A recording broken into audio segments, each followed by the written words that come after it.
Hello everyone and welcome to tonight's stream. As you probably figured out already, Ralph is not available today. He was manning the Pro Fantasy booth over at Gen Con in the US, I think. So he left it for me to handle today. So I was just thinking that as Ralph mentioned last time, and which I will repeat today, we have a competition going on with the Community Atlas. There's a competition with some prizes you can win for best map, and there's also a prize for a random prize. So the idea is that everyone can participate and everyone will actually have a chance of winning. So the idea is that even if you are a pro or you're just a beginner in camping cartographer, the competition is meant to be open for everyone. And the idea behind that competition, or the theme of the competition this time, was to make a village. So I was just thinking, well, okay, if the competition is about making a village, why not making tonight's stream a village for the competition? This stream is still very relevant, even if you don't want to participate in the competition, because it's still mapping a village. But I'm just going to do the added benefit of just looking at how to make a village map for the Community Atlas. So why is there a big competition right now? Well, it's because the Community Atlas is very soon reaching its 1,000 maps. That's quite a lot of maps, and we want to celebrate that. So for the competition, we are asking people to make villages. So there is a topic in the Pro Fantasy Community Forum. I'm going to visit that in a few seconds, but I suggest that you visit that topic and check out the competition. And as I said, we really want everyone who can to participate. You don't have to be a skilled mapper. We are very happy to have beginners and skilled mappers alike. We want everybody to both participate in the competition and also to participate in the Atlas itself. But again, you don't have to provide a map for the Atlas to participate in the competition. It's open even if you don't want to contribute to the Atlas, of course. So it's open for everyone. We are not forcing anyone to participate in the Atlas just because you want to be in the competition. So let me just have a quick look. I'm going to fire up a browser and go to the Pro Fantasy Community Forum. And we should have the topic at the top here, the 1,000 map competition with the rules.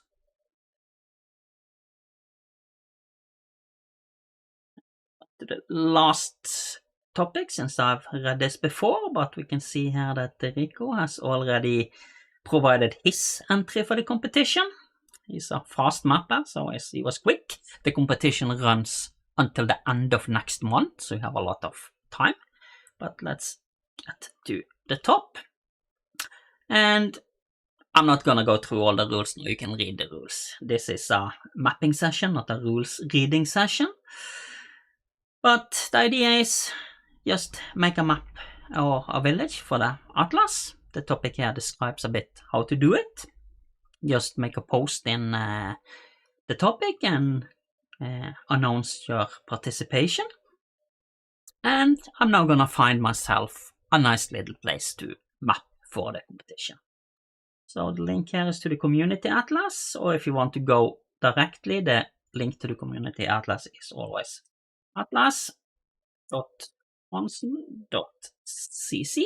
That's the root page of the Community Atlas.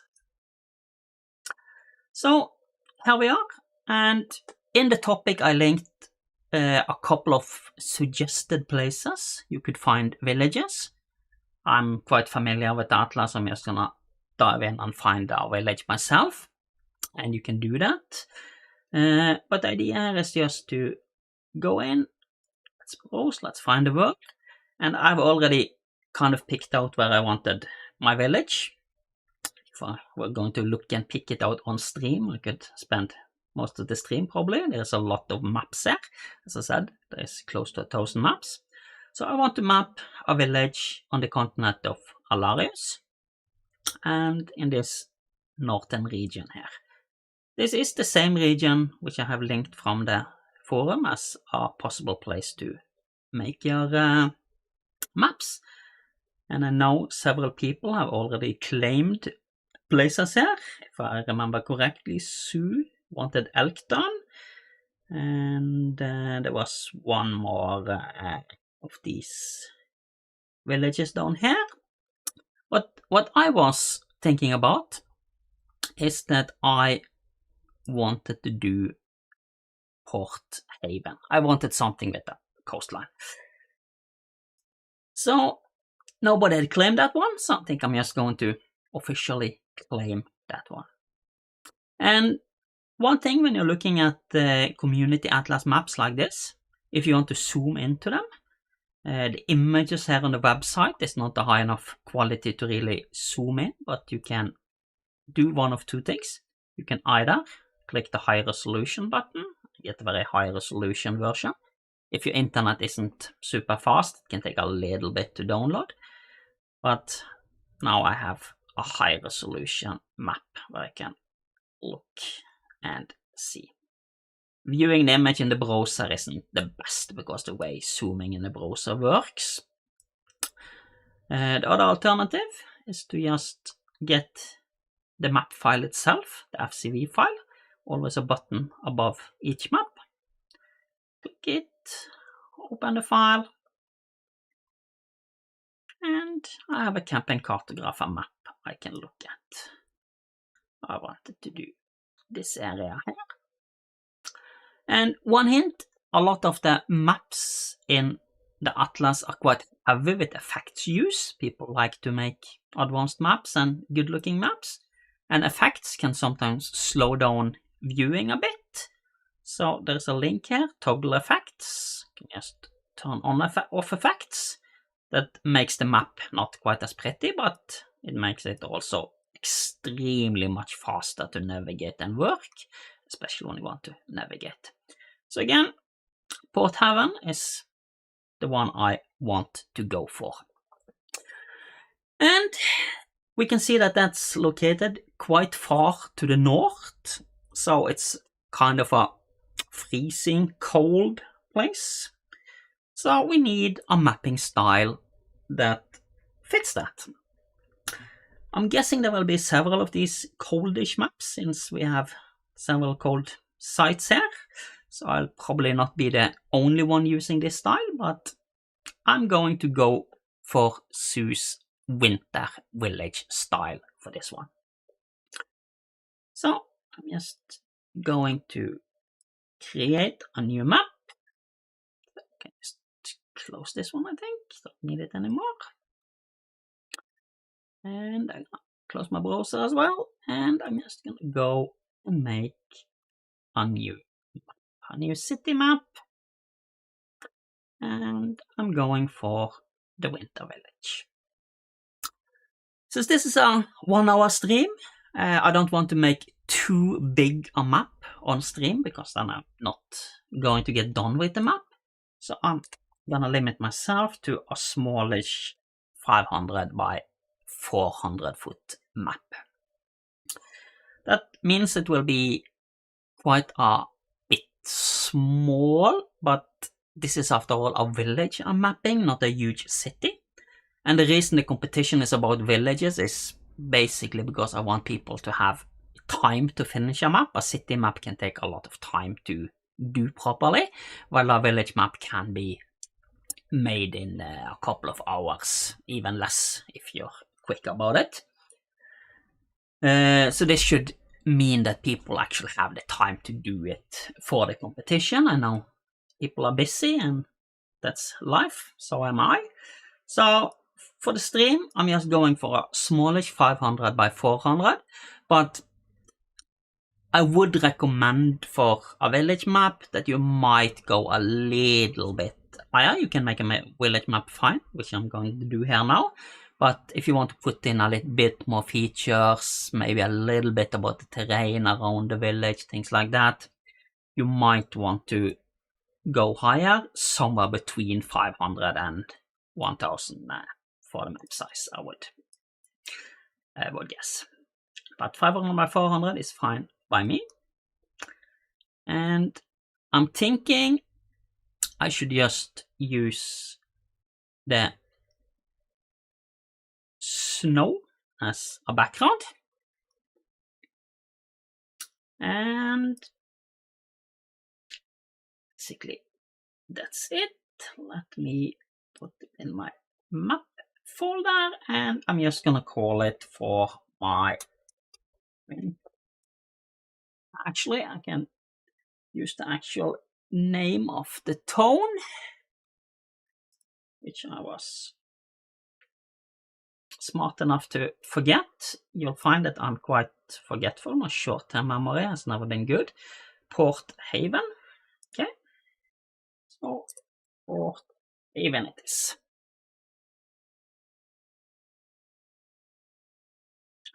So, there we go, the Winter Village style. And the first thing now is that, well, I wanted to make this a coastal city or coastal village, so I need to make a little bit of sea. It's also very far north, so I think I'm gonna actually, for this particular map, make it a northern map in winter, so it's frozen over.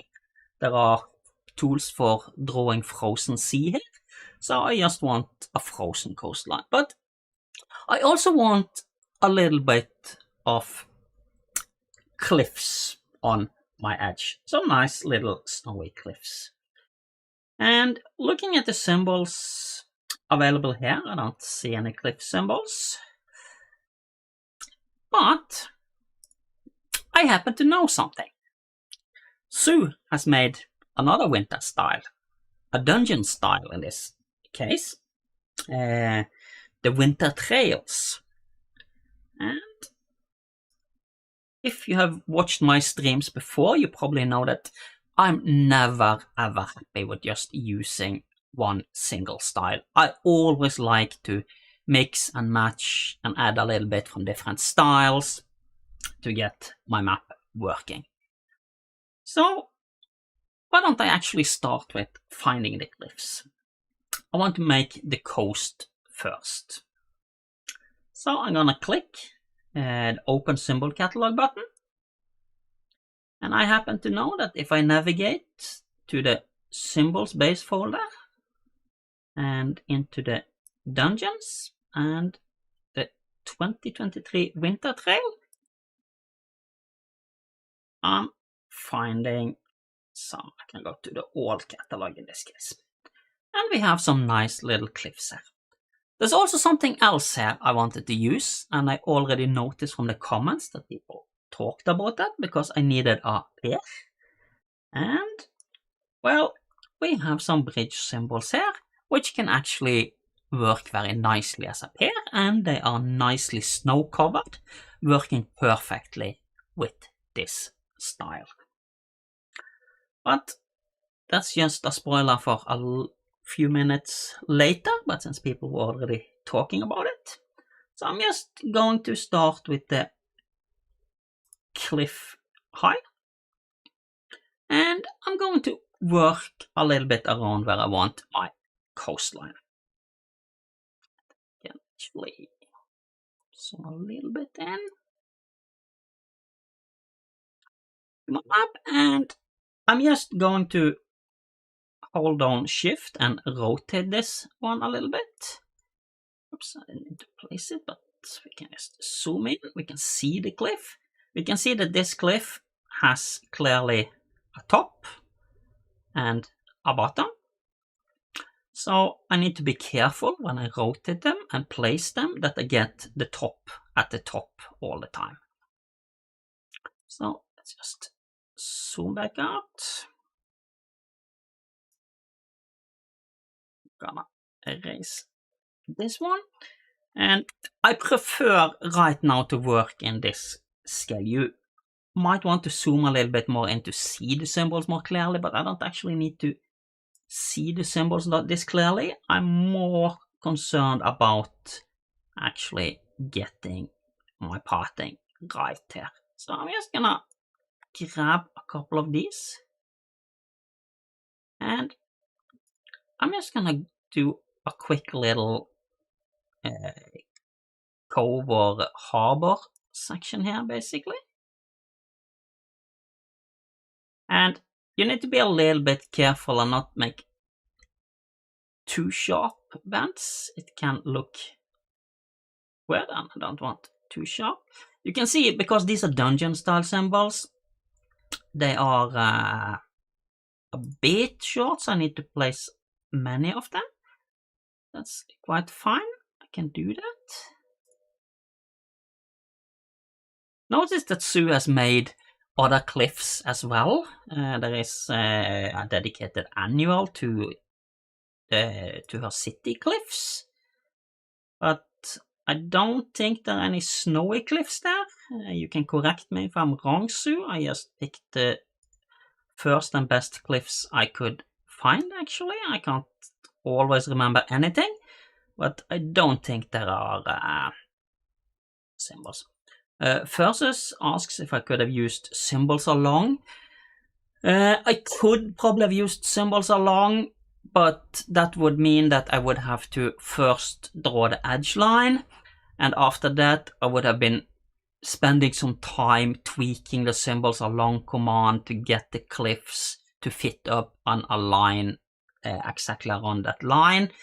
I would probably spend, for this short section here, I would probably spend more time setting up symbols along than I would just plopping these down manually. So for this, I'm just gonna go with the manual approach, but yes, symbols along is a very nice tool.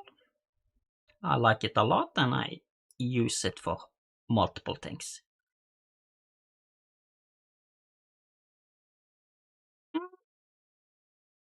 And yeah, I think this works well enough. Notice one thing, when we're using city styles, we are meant to use the map a little bit zoomed out. That's why I'm not going to be too concerned about zooming in and making everything 100% perfect. Actually, I think it looks quite well when I'm zoomed in as well. But I'm not overly concerned because that's not the way you're using a city map. Okay, you can probably see there are some issues already. First of all, why are these cliffs overlapping the map border? Should I really do that? Symbols doesn't used to do that. Well, the reason here is that these cliffs go on a separate sheet. And that sheet only exists in the Winter Trails template where I took these symbols from. But they do not exist in the Winter Village map because these cliffs weren't made for that map. That doesn't mean you can't use them, as I'm clearly doing here, but it means we have to do a little things manually.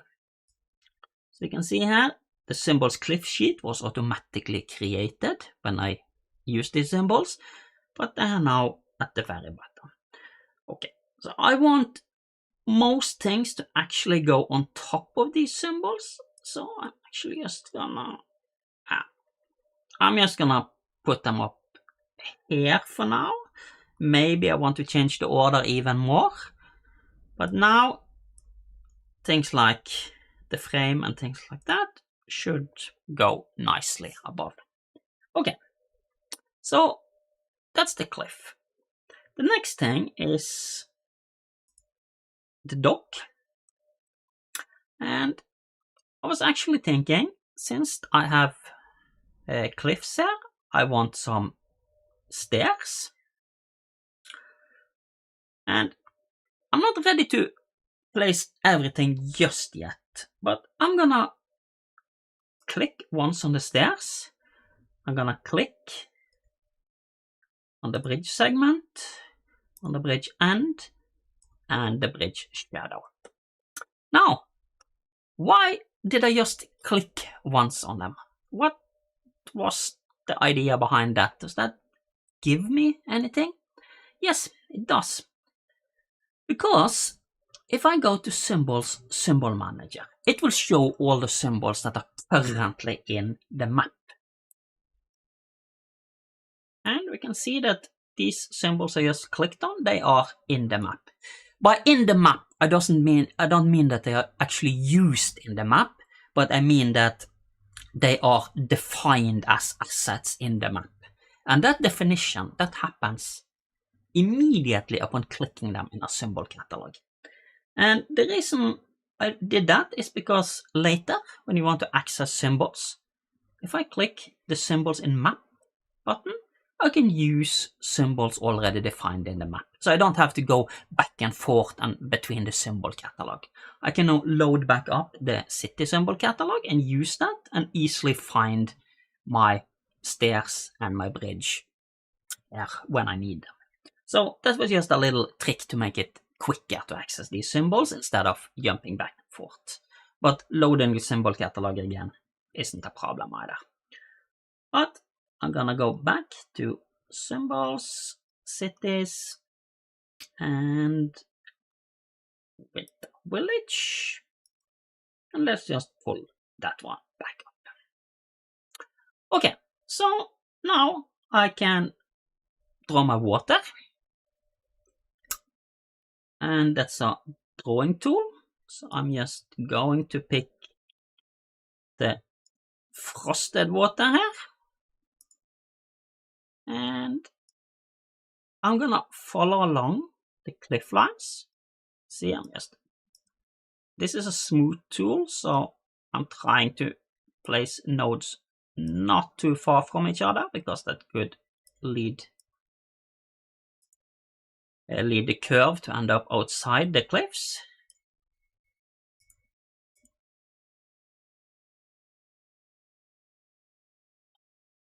Outside the map. And I do what I always do. I forget that when I just click once up here, I get a curved corner instead of a sharp corner, but that's easy to fix. I'm just gonna add a node. Grab this one, and I'm gonna add another node right next to the first one, and that's really all I need. Okay. See, and here we are with the eyes and everything in place. Not bad. So now I can start with the pier. And since these are cliffs, I want a stair down. And remember, I just imported the symbols to my map. So just click Symbols in Map, and I have access to the stairs. Now, these are dungeon scaled and not city scaled. And I'm thinking that a pier in a city is much larger than the bridge these symbols were made for. So I'm just gonna make them twice as large for now, and I think that's probably what I need. So just gonna drop my stairs going down the cliffs. And going to take the bridge. And I'm just going to do this manually. Now, placing things at an angle means that I can't use things like snap points and things like that. If you really want to use snap points for this, you should just place the entire thing in a straight line first with snap on, and then just simply rotate everything together, and it will keep nicely as long as you select everything when you rotate. And we can snap down. So I think that actually works quite nicely as a pair for ships. not too big ships with this pair. Too tight against the cliff sides and things, I think. But I'm not going to make it larger for now. There's also this shadow you can put below. There's a slight little issue with the shadow, but I think I'm still going to use it.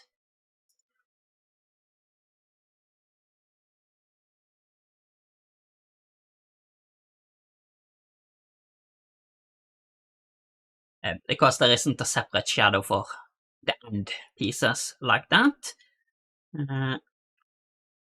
So it will be a slight, but I think it's good enough. You might notice that it's missing the shadow from these. I could draw it manually if I wanted to, but I think this works nicely enough. Now, the bridge or the pier has the same problem as before. It's with the cliffs. It's on the wrong sheet. Let's have a look at it. For list, and we can see that it is located on the symbols flat sheet and symbols low sheet. And let us see what happened here. Yeah, symbols flat did already exist, but symbols low did not. And I guess symbols flat is the shadow. If not, we would have the shadow on top. Yeah. So I think this works nicely enough. If you want to spend a little bit more time, you could use a drawing tool and draw the shadow manually. Just draw some polygons. It works quite nicely, but I'm not going to spend the time on doing that right now. So this is the beginning of my village. Now we can start actually putting in some housing and things like that. So let's go for drawing tools, and I think I start with the widest road, 15 feet. And this is one of the part I think Sue has done a very nice job, because if you take the road here and put out some turns and reload, it actually looks very, very nicely, like somebody actually has shuffled us or walked in the snow, shuffled a little bit and away, but it's still a snowy part. So it's easy to draw and it gives an excellent result. I like this quite a lot. So that's the main road into. And I was thinking, well, if this is one of the few harbors up here in the north, well, that harbor probably needs some kind of protection. And there's an excellent keep here. Why don't I just grab and start with a keep? There we go. You can see the road goes through the keep. The keep protects the pier. You have to actually go through it, and they can protect who comes and goes from the harbor. They can repel invaders, whatever. Now, one thing, if you are a little bit new, you might have noticed I actually had to click 2 times to place that one. Let's place one more and let's see what happens. Notice when I move something over the road, see, the building reacts to the road. That's because in Camping Cartographer, buildings that have been set up to do it will automatically align to the road. And what happens is that if it aligns to the road, then the first click will just place down the base point, while the second click allow you to offset it from the road. You see this? I can only move it perpendicular to the road, so I can offset it from the road. And that's why you need 2 clicks. If I click it just in the middle of nowhere, that's just a single click, because it doesn't align to anything, it doesn't have to perform any smart features. But if you try to align it to the road, the first click is to where on the road, the second click is how far from the road do you want it. So that's basically the idea. If anyone is wondering why did I need 2 clicks to place that symbol, that's why the smart features give you some extra functionality. So first I did ask how the parts work, so I can just show the drawing tool and the sheet effects. The drawing tool itself, the road default 15 feet. Let's have a look at it. What it does is that it draws a part or a line on the roads sheet with a fill style. So that's the basic, and that's what's giving this fill style you can see behind here, the background fill style. That's the fill style selected. But all the magic happens on the roads sheet. Sue has set up quite a complex set of effects to make this work. I wouldn't have a chance to replicate all this on stream. This is something you have to sit down and work a little bit with, but she's first using an edge fade inner that creates a fading effect on an entity. So it fades in with the edges fades in with what's below. Then she's using a displace effect. A displace effect is a very interesting effect because it takes an image, using it as a displacement map that causes some distortions in what's presented or what's rendered, so you can get some wobbling effects and things like that. Another place she used it very successfully was in the underwater style. I don't remember the name of it on the top of my head, but she did an underwater style as well, and she caused things underwater to look like you see it through rippling water and give a nice little effect. So it basically takes this image, which is linked here, Ripple's normal map, and it applies that. You can probably even see that image, Ripple's normal map. This map. Let's see, I can also just go to view, extra large icon so we can see. So this image here is basically applied and it distorts the image. Marine Dungeons, yes, thank you, Sue. Distorts what the effect does. It's a bit complex to define and it depends on the map how you define it, so I'm not going to go through that right now. But then she has added a little bit of a glow, a wall shadow effect, and some blurring. So white wall shadow, so using to cast a little bit of white color to gain the effect. So she's actually using 5 different effects, so it's a kind of a big dump of effects, but it gives a very spectacular result. Okay, so let's move on. I have now, Sue says that the glow and the wall shadow works to create a fake bevel. Yeah, you can kind of see that it looks like a bevel-like effect here at the edge without using the bevel effect. Yeah, so she's quite good at this, figuring out fancy ways to use the effects. So let me continue with the map. I can throw in a couple of more roads. I think I'm going to have a road coming from up here and again going straight through fortress. There we go, another nice little road. And we can start placing a little bit of houses. I think I'm just gonna start with these half snowy ones. There are 2 sets here, one with fully snow-covered roofs and one with half snow-covered roofs. Looks like some of the snow has kind of run away, melted due to heat from people probably firing inside their house. So I can just pick up some houses and I'm actually gonna start along along the coastline. So I'm just gonna put them manually, and to change houses in a collection, just hit the tab key.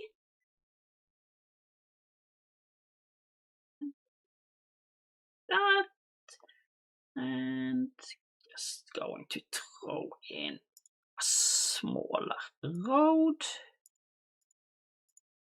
along houses so people can live along. So let's just continue, throw in a couple of houses. Again, I'm using the aligning to road feature. Just get them nicely in place.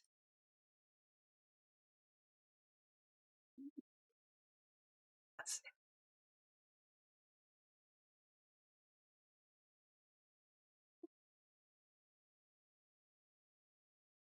Not what I wanted to do.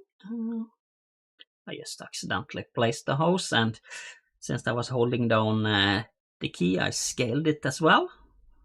But let me go back to normal, one scale.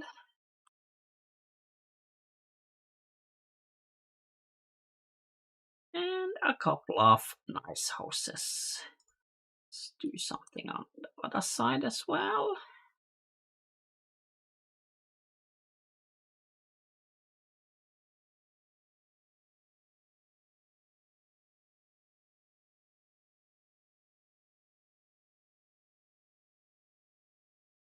So, nice little set of houses along the roads. We have more roads, so let's just go for it. Notice I'm trying to use the align to road as much as possible, because it makes the houses have a sensible orientation without having to try to change it myself all the time.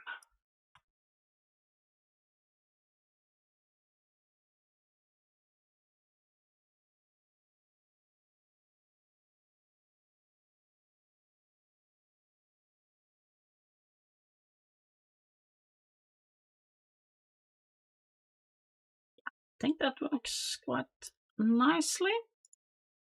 And we need, of course, to put in a little bit thing more than just houses. For example, we have a nice little tower here. This is a tower. So I need a nice little tower. I want something to overlook. Maybe it's a lighthouse or something, actually. A lighthouse would have a roof, so you wouldn't see the light from the top. So let's just increase the size a little bit. I want something a little bit large on the edge, right here. And let's just decorate a little bit around it, just to show off a little bit of the different snowy effects and things you can do in this map. For example, I like the lumpy snow. Like this area here.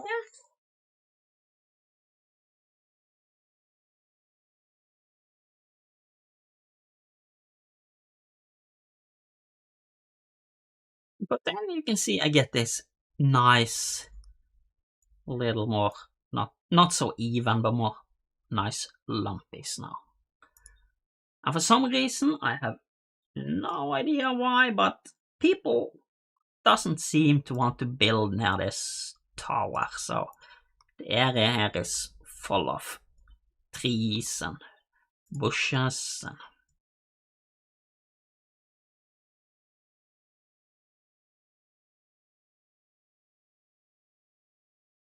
maybe it's some crazy wizard living here. Nobody would even dare get close to his tower.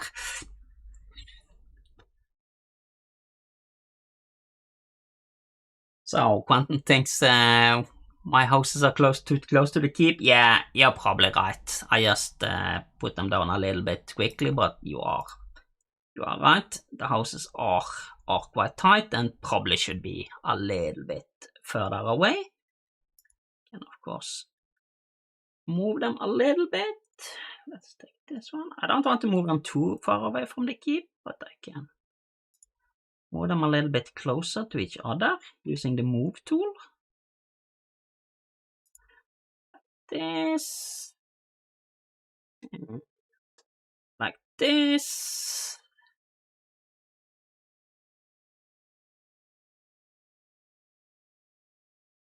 And this one as well.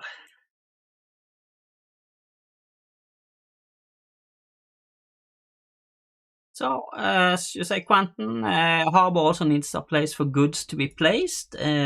Absolutely, but depending on what this keep does, it could have warehouse storage in the lower areas, for example. I can easily see that the lower part of it is basically warehouses used to store goods for the ships.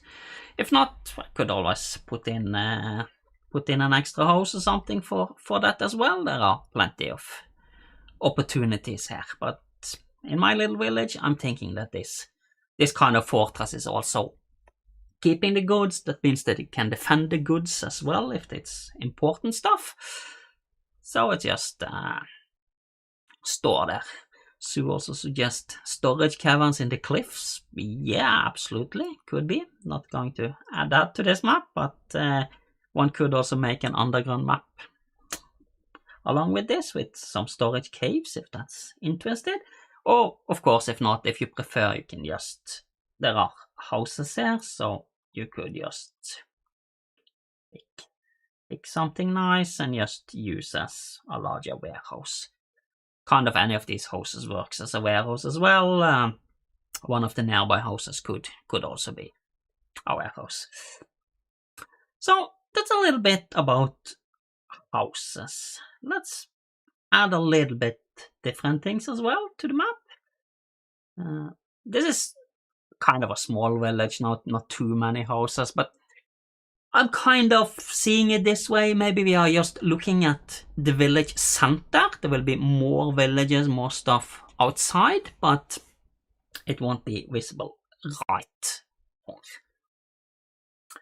So let's just throw in a few more elements of decoration.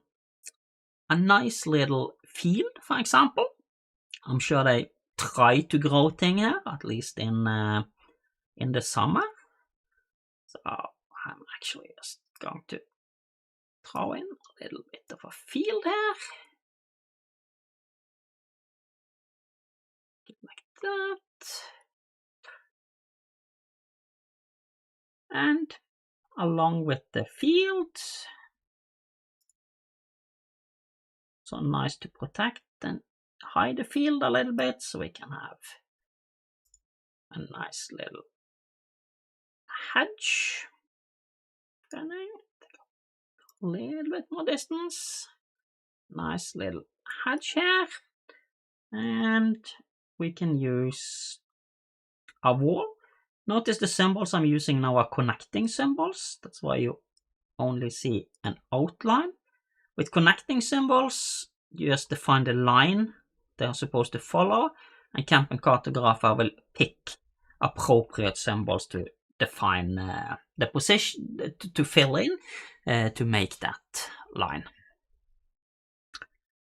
And just to show off a little bit more, we can make a little field down here.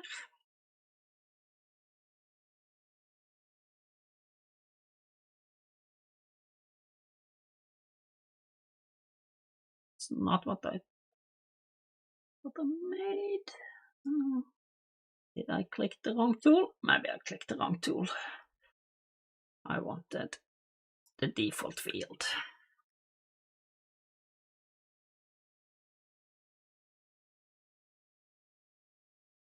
There we go. That's the one I wanted. And I think I actually want a hedge as well.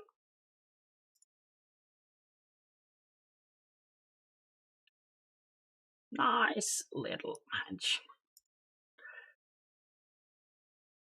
And that just makes some hilly snow in the top.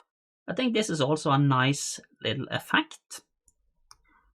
I pick the snowy hill, and actually I want to just draw a little bit large because this is going to get quite a bit smaller than the size. And just refresh that, and I don't know how well it shows up on stream because the effect is kind of subtle, but you can see there is now a raised hill in this area, darker on this side, lighter on this side, defining a little hilly spot. So maybe this was a bit difficult to build their houses on, so they kept the fields and things away from the hill. This is the kind of small subtle effects. Not everything in a map has to be kind of just in your face. A little bit of subtle effects often makes the world. So we now have quite a nice little village. Could be doing more, but I think for now, for a map like this, it's quite a nice little village. You have a little bit of fields, of course. As I said, if this was just the center of the village, then maybe the fields wouldn't be inside the village and would be further out. But it's a good way to just demonstrate these things. But, well, it's a bit boring right now, isn't it? Well, yeah, I think it's a little bit boring.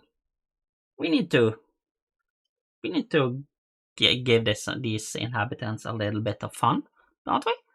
So I think I'm actually going to go to my drawing tools, and I'm going to change my style from Winter Village to Winter Trail.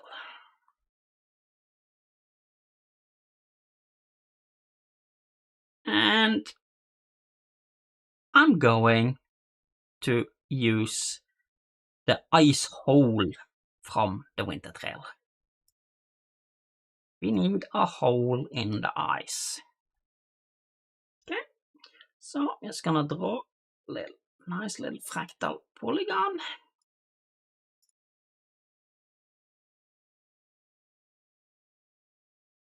Seems like the ice has cracked open at this spot for some reason. No idea why.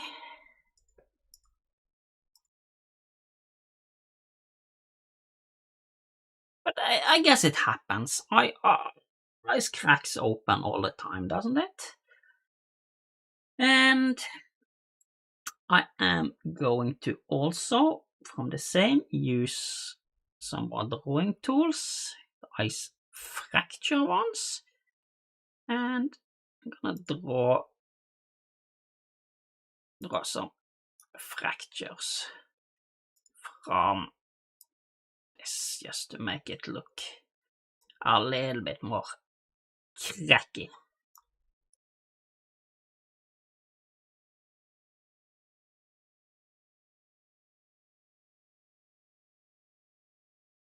Now, luckily, these particular tools works quite nicely out of the box from Winter Trail, but do note that many people, as they have found when they try to use a different style, that a lot of the fill styles doesn't seem to work.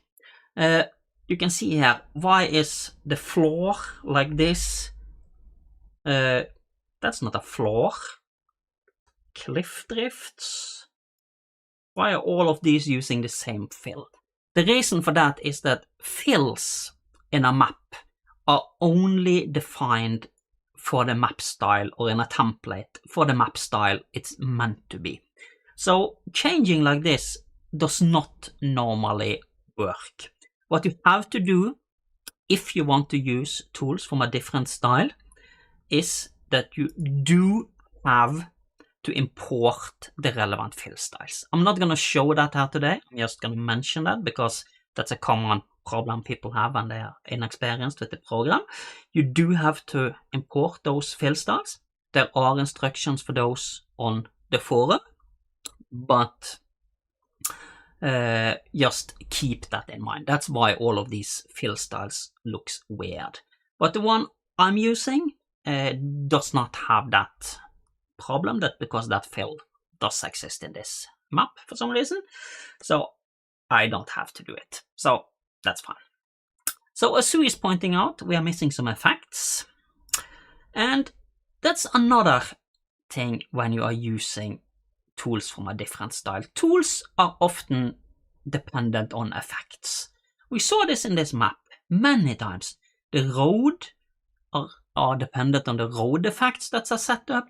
The hill, to make that snowy hill working, that will only work in a template based on this village, because it uses effects defined in this template. It won't work in any random map unless you also set up the effects as well. So what we need to do is that I need to grab the correct effects for this hole from that style. And how am I going to do that? Well, I'm going to do two things. First, I'm going to go to info list and I'm going to check which sheet is this entity on. And I can say it's on this sheet, ice fractured hole. Okay, let's just remember that. And just remember that my short-term memory is horrible, so I have forgotten that in a few seconds, but ice fractured hole. Now I'm going to start a new instance of Campaign Grapher 3+. I'm going to start a new map. And this is just a throwaway map. I'm not going to use it for anything, but I just need to start a map. Winter Trails is a dungeon style. And I'm going to find Winter Trail. Next. And size or anything doesn't matter. I'm just going to make a map because I need map. What I always do when I have a throwaway map is that I save it on my desktop and call it X, and I can just delete it because it's just throwaway. But now I have a new template in Winter Trails, and I can check the effects. And I wanted to check the effects for ice fractured hole. And what you can do now is that you can just select the three effects. You can copy them. This copies them to the clipboard. And now go back to my other map. And I find ice fractured hole. This is also on the bottom. I need to move this one. But add. And, sorry, not add. Paste, sorry. And it pastes in the same effects. I'm going to take the ice fractured hole and I'm going to move it up to right above the water and apply. Okay, and we can now see that the effects the hole has some effects. Now, I think that since this is a city map, a little bit different scale, I'm going in and I'm going to double the size of that bevel, maybe even quadruple it. Let's try with 2 actually.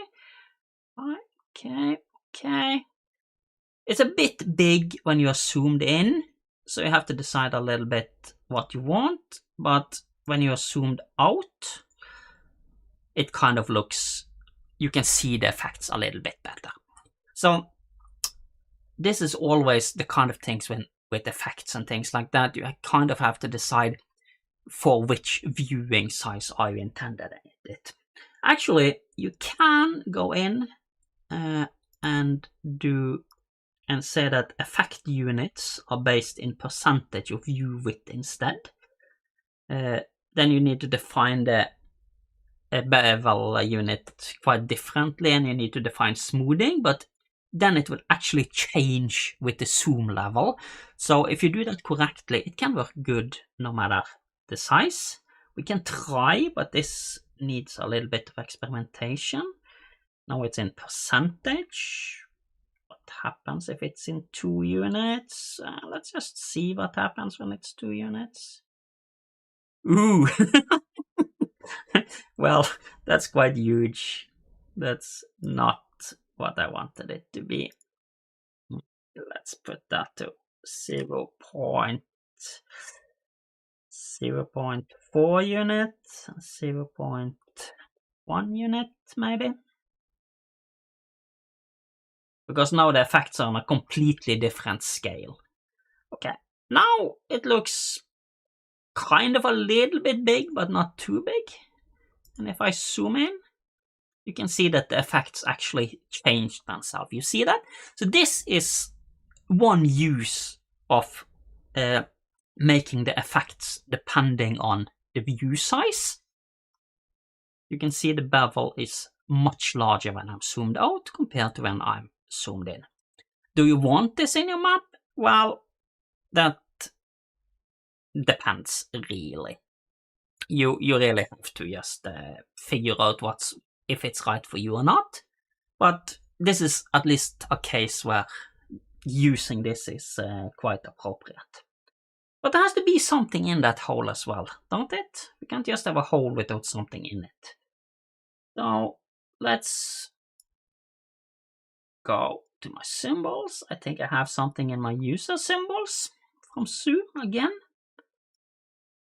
Yeah, I have my Zootech alls. And I think we're gonna double these in size as well. And now we see what has broken through the ice.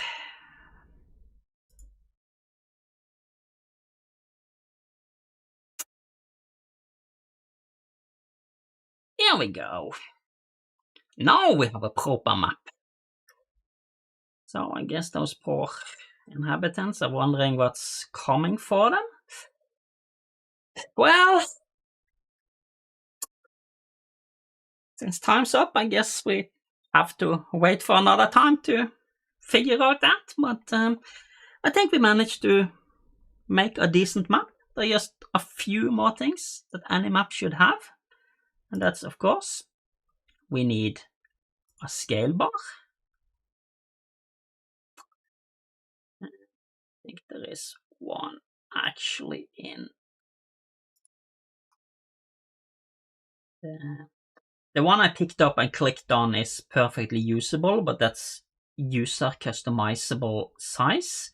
I actually think there is one that is ready to use. I saw one earlier somewhere. Here I see them. Scale bar 100 feet.